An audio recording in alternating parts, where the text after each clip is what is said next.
वृंदावन बिहारी लाल की जय। सच्चिदानंद भगवान की जय। श्री कृष्णाय वासुदेवाय हरे परमात्मने प्रणताक्लेशनादाय श्री गोविंदाय नमो नमः।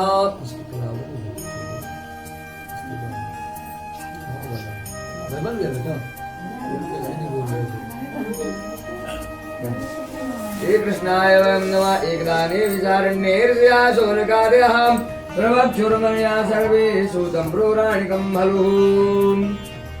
एक समय निविचारण्य तीर्थ में शौनकादि 88 ऋषियों ने श्री सूत जी महाराज से पूछा, हे प्रभु, इस कलयुग में वेद विद्या मनुष्यों को प्रभु भक्ति किस प्रकार मिलेगी, उनका उद्धार कैसे होगा, आप कृपा करके मुझसे बतलाइए। श्री सूत जी महाराज बोले, वैष्णव में पूजा आप सबने प्राणियों के हित की बात पूछी है। अब मैं श्रेष्ठ व्रत को आप लोगों से बतलाता हूँ, जिस व्रत को नारद जी ने भगवान लक्ष्मी नारायण से पूछा था। लक्ष्मीपति ने मुझे नारद जी से बतलाया था। एक समय योगी नारद जी दोस्तों के हित की इच्छा से लोकों में घूमते हुए मृत्यु लोक में आ पहुँचे। यहाँ अनेक योनियों में जन्म है प्राश वे मनुष्यों को अपने अपने कर्मों के द्वारा अनेकों प्रकार के दुखों से पीड़ित देकर सोचने लगे कि यत्न करने से निश्चय ही प्राणियों के दुखों का नाश हो सकता है। ऐसा मन विचार करके भगवान विष्णु के लोक हो गए। वहाँ श्वेत वर्ण 4 भुजाओं वाले देवों के देव भगवान नारायण जी को देखा, जिनके हाथों में शंख चक्र गदा पद्म रखे थे, वरमाला पहने हुए देख करके उनकी स्तुति करने लगे और कहने लगे, हे प्रभु, आप अत्यंत शक्ति से संपन्न हैं, वरवाणी आपको नहीं पा सकती है, आपका आदिमत एवं अंत नहीं है, निर्गुण रूप से भक्तों की पीड़ा को नष्ट करने वाले हैं, आपको मेरा बारंबार नमस्कार है। नारद जी से इस प्रकार की स्तुति सुनकर भगवान विष्णु बोले, हे मुनिश्रेष्ठ, आपके मन में क्या है, आपका किस कारण से आगमन हुआ है, आप कृपा करके मुझसे बतलाइए। तब नारद मुनि बोले, मृत्यु लोक में सभी मनुष्य अनेक प्रकार के योनियों में पैदा हुए हैं, अपने अपने कर्मों के द्वारा अनेकों प्रकार के दुखों से वह दुखी हो रहे हैं। नाथ, मुझ पर दया रखते हो तो बतलाइए, उन मनुष्यों के सभी दुख थोड़े प्रयत्न से कैसे दूर हो सकते हैं। तब भगवान विष्णु बोले, हे नारद जी, मनुष्यों की भलाई के लिए तुमने बहुत उत्तम बात पूछी है। जिस काम के करने से मनुष्यों माया के बंधन से छूट जाता है, तुमको बतलाता हूँ।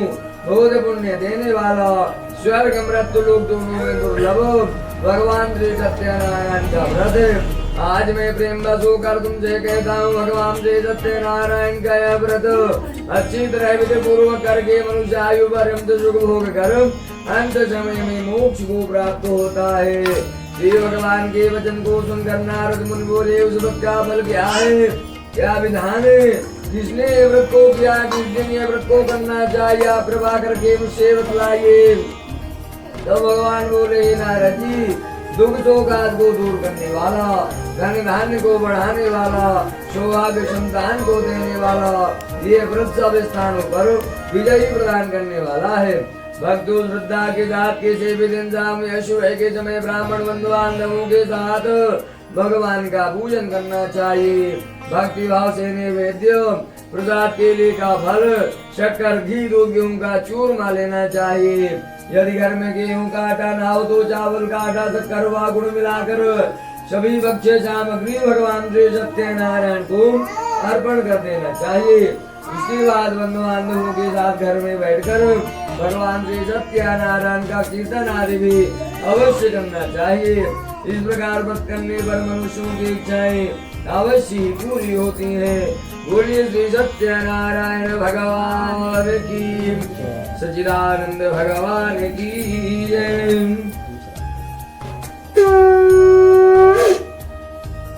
श्री सूत जी महाराज मुना बोले, ऋषियों सुनो, सुंदर काशीपुरी नगरी में एक अत्यंत गरीब ब्राह्मण रहता था।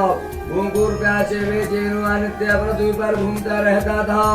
ब्राह्मणों से प्रेम रखने वाले भगवान ने ब्राह्मण को दुखी देखकर बूढ़े ब्राह्मण का रूप धारण करके उनके पास जाकर आदर पूर्वक पूछा, हे विप्रा अत्यंत दुखी होकर पृथ्वी पर क्यों घूमते हो? आप कृपा करके मुझसे बतलाइए, मैं जानना चाहता हूँ। ब्राह्मण बोला, मैं निर्धन गरीब ब्राह्मण भिक्षा के लिए पृथ्वी पर घूमा करता हूँ। हे भगवान, यदि आप इसका कोई उपाय जानते हैं तो कृपा करके मुझसे बतलाइए। वृद्ध ब्राह्मण बोला, घोर कलयुग में भगवान श्री सत्यनारायण मनोवांछित फल लेने वाले हैं, इसलिए हे ब्राह्मण तुम उनका प्रतिवम पूजन करो, इसके करने से मनुष्य सभी दुखों से मुक्त हो जाता है। ब्राह्मण को व्रत का सारा विधान बतलाकर बूढ़े ब्राह्मण का रूप धारण करने वाले भगवान अंतर ध्यान हो गए। जिस व्रत को वृद्ध ब्राह्मण ने बतलाया है, मैं उस व्रत को अवश्य वैसा ही करूंगा। यह निश्चय करने के बाद उसे ब्राह्मण को रात्रि में नींद नहीं आई। सवेरे जल्दी उठकर भगवान श्री सत्यनारायण का व्रत का निश्चय किया और भिक्षा मांगने के लिए निकल पड़ा। उस दिन उसको भिक्षा में बहु साधन प्राप्त हुआ। तब उसने अपने बंधु बांधवों के साथ भगवान का पूजन किया। इसके करने से ब्राह्मण सभी प्रकार के दुखों से छोड़कर अनेक प्रकार की संपत्तियों से संपन्न हो गया। उस समय स्वयं ब्राह्मण प्रत्येक महीने इस व्रत को करने लगा। इसलिए भगवान के सत्यनारायण के व्रत को जो शास्त्र विधि के अनुसार श्रद्धा पूर्वक करेगा, समस्त पापों से छोड़कर मोक्ष को प्राप्त हो जाएगा। श्री सूत जी महाराज पुनः बोले, हे ऋषियों, जिसने पहले समय में इस व्रत को किया वह सब सुनो। एक समय ब्राह्मण धन और ऐश्वर्य के अनुसार अपने बंधु बांधवों के साथ इस व्रत को करने के लिए तैयार हुआ। उसी समय लकड़ी बेचने वाला बूढ़ा आदमी वहाँ पर आया। बाल लकड़ियों को रखकर ब्राह्मण के घर में गया। प्यासे दुखी लकड़हाराम को व्रत करते देखकर ब्राह्मण को नमस्कार करके कहने लगा कि आप ये क्या कर रहे हैं? इसको करने से क्या फल की प्राप्ति होती है? आप कृपा करके मुझसे बतलाइए। ब्राह्मण ने कहा, समस्त मनोकामनाओं को पूरा करने वाला भगवान श्री सत्यनारायण का व्रत है। इनकी ही कृपा से हमारे यहाँ दान आदि की वृद्धि हुई है। ब्राह्मण से इस व्रत के बारे में जानकर लकड़हारा बहुत प्रसन्न हुआ। चरणामृत लेकर प्रसाद को खाने के बाद अपने घर की ओर गया। लकड़हारे ने अपने मन इस प्रकार संकल्प किया कि आज शाम लकड़ियों को बेचने से जो धन मिलेगा उसी से भगवान का पूजन करूंगा। ऐसा मन विचार करके वह बूढ़ा आदमी लकड़ियां अपने सिर पर रखकर जिस नगर में धनवान लोग निवास किया करते थे वह ऐसे सुंदर नगर में गया। उस रोज वहाँ पर उन लकड़ियों के मूल्य से जो धन प्राप्त हुआ। तब वह बूढ़ा लकड़हारा दाम लेकर के प्रसन्न होकर पके हुए केले के फल, शक्कर, घी, दूध, गेहूं का चूर्ण इत्यादि भगवान श्री सत्यनारायण की व्रत की कुल सामग्रियों को लेकर अपने घर को गया। फिर उसने अपने बंधु बांधवों को बुलाकर विधि पूर्वक भगवान का पूजन किया। उस व्रत के प्रभाव से बूढ़ा लकड़हारा धन पुत्र आदि से संपन्न हो गया और संसार के समस्त सुखों को भोगकर अंत समय में श्री सत्य लोक को चला गया। बोलिए श्री सत्यनारायण भगवान की जय।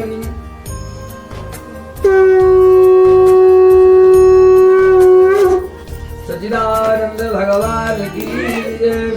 श्री सूत जी महाराज पुनः बोले, ऋषियों सुनो, उस समय पहले उल्कान राम का महाबुद्धिमान राजा था। सत्यवक्ता प्रिय था। प्रतिदिन देवस्थान पर जाता था। गरीबों को धन देकर उनके कष्टों को दूर किया करता था।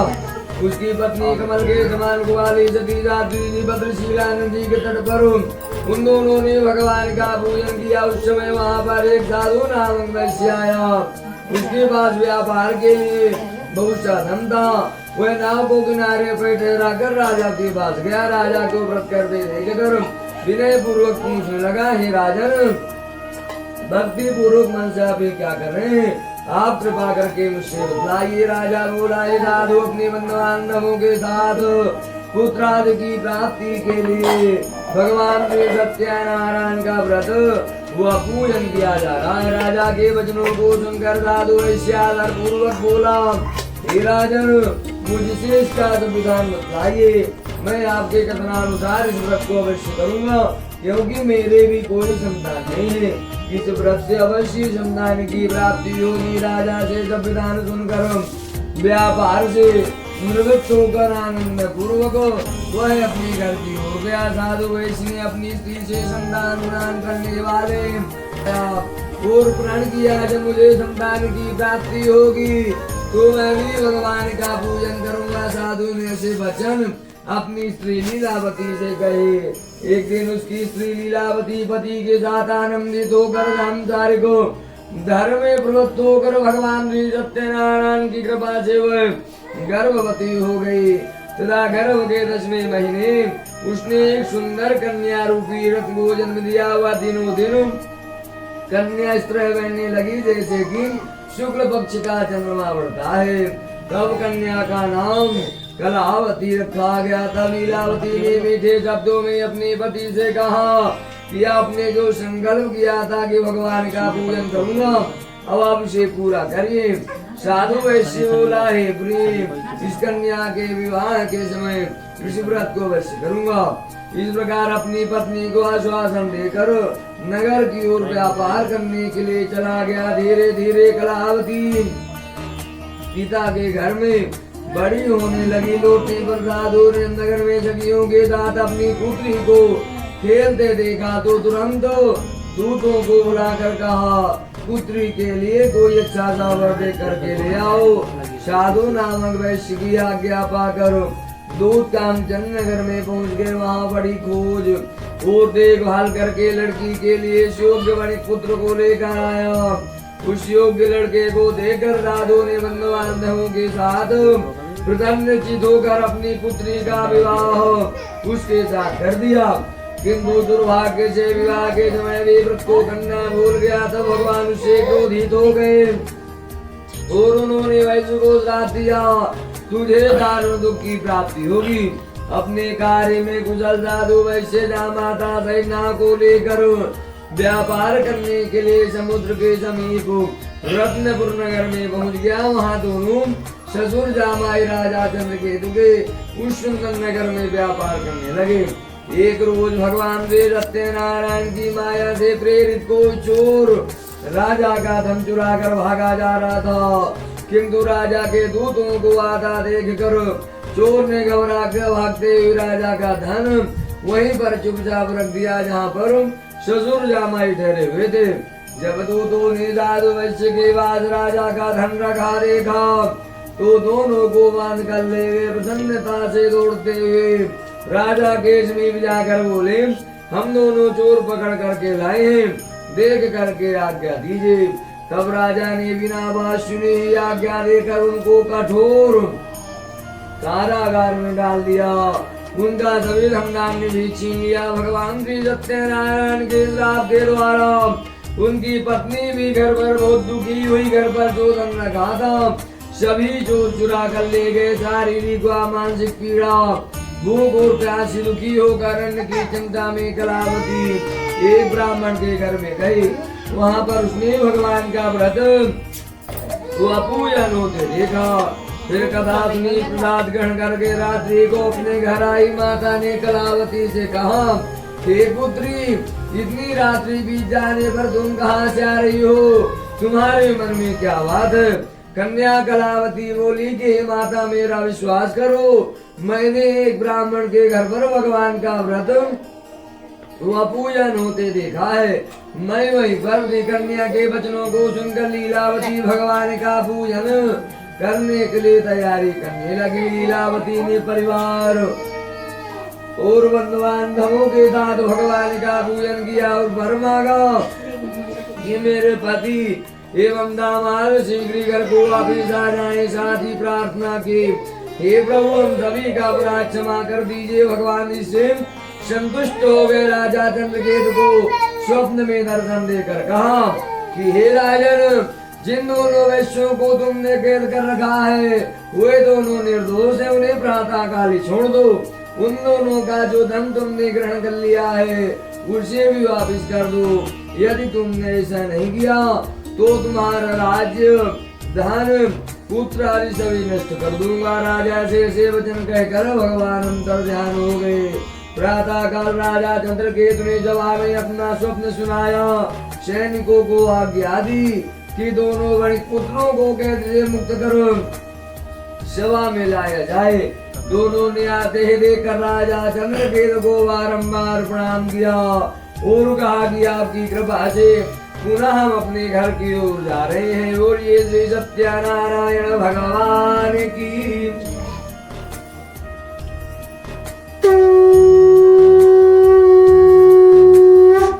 सच्चिदानंद भगवान की जय।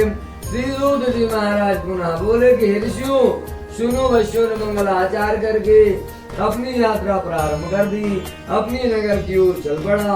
उनके कुछ दूर निकलने पर दंडी वेशधारी भगवान ने उनसे पूछा कि हे साधु वैश्यों, तुम्हारी नाम में क्या भरा हुआ है?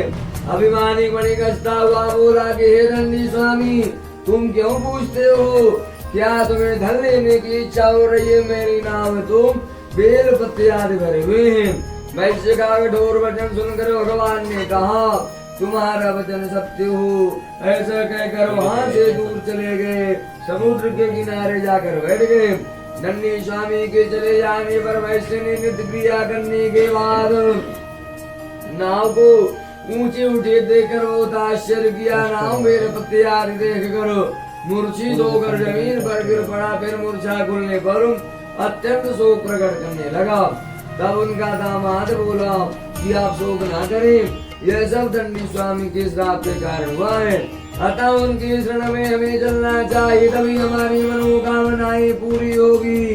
दामाद के वचनों को सुनकर वह दंडी स्वामी के समीप पहुंचा और अत्यंत भक्ति भाव से नमस्कार करके बोला, मैंने जो आपसे सत्य वचन कहे थे उनको क्षमा कर दीजिए। ऐसा कहकर महान शोकातुर होकर विलाप करने लगा। तब दंडी भगवान बोले, हे वणिक पुत्र, मेरी आज्ञा से ही बारंबार तुम्हें दुख की प्राप्ति हुई है। तुमने मेरी पूजा करने का वादा किया था, किंतु तुमने अभी तक उसे पूरा नहीं किया है। साधु वैसे बोला, हे प्रभु, आपकी माया से तो ब्रह्मादि देवता भी मोहित होते रहते हैं। वे भी आपके रूप और गुणों को नहीं जानते हैं। मैं अज्ञानी कैसे जान सकता हूँ? आप प्रसन्न होइए, मैं अपने सामर्थ्य के अनुसार आपकी पूजा अवश्य करूँगा। मेरी रक्षा कीजिए, नौका में धन भर दीजिए। भक्तोक्त वचनों को सुनकर भगवान प्रसन्न हो गए और उसकी इच्छा अनुसार वर देकर पुनः अंतर ध्यान हो गए। तब उन्होंने नाव पर आकर देखा कि नाव धनधान्य से परिपूर्ण है। फिर भगवान श्री सत्यनारायण का पूजन कर साथियों सहित अपनी नगर की ओर प्रस्थान किया। जब वह अपने नगर के समीप पहुंचा था, उसने अपने दूतों को घर भेजा। दूतों ने साधु नामक वैश्य के घर जाकर उसकी स्त्री को नमस्कार करके कहा कि आपके पतिदेव दामाद बहुत साधन लेकर नगर के समीप आ गए। ऐसे वचनों को सुनकर साधु की स्त्री बड़े हर्ष के साथ भगवान का पूजन पूर्ण कर अपनी पुत्री से कहा कि मैं अपने पति के दर्शनों के लिए जाती हूँ, तुम व्रत को पूर्ण करके शीघ्र आ जाना। परंतु माता के ऐसे वचन को सुनकर भी कलावती प्रसाद को छोड़कर पति के दर्शनों के लिए चल पड़ी।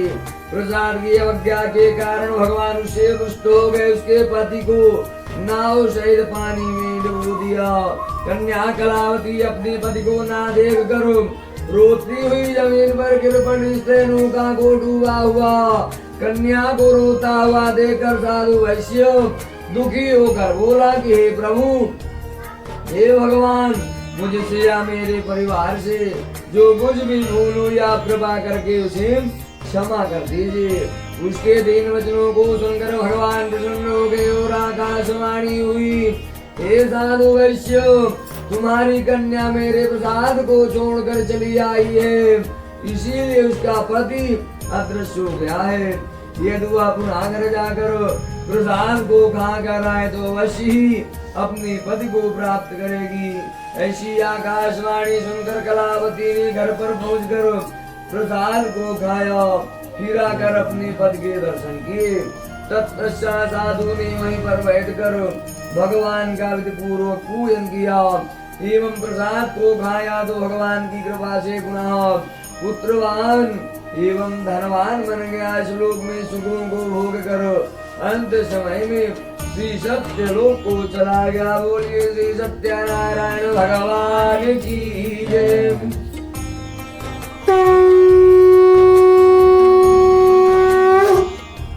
सच्चिदानंद भगवान की जय।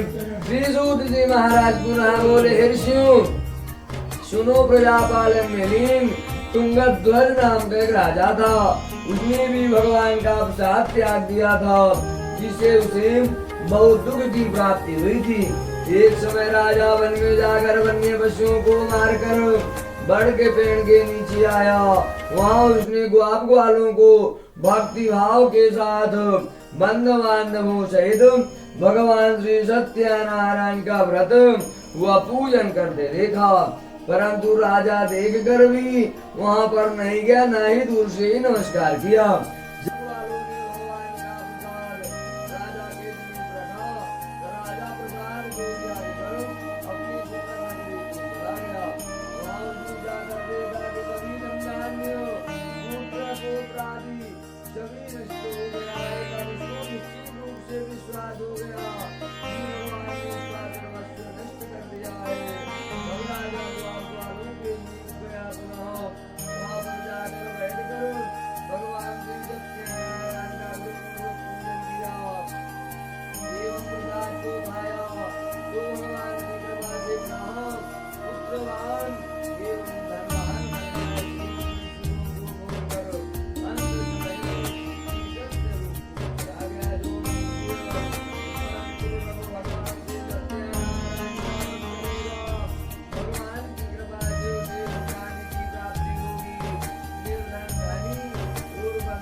नारायण नारायण नारायण हरि नारायण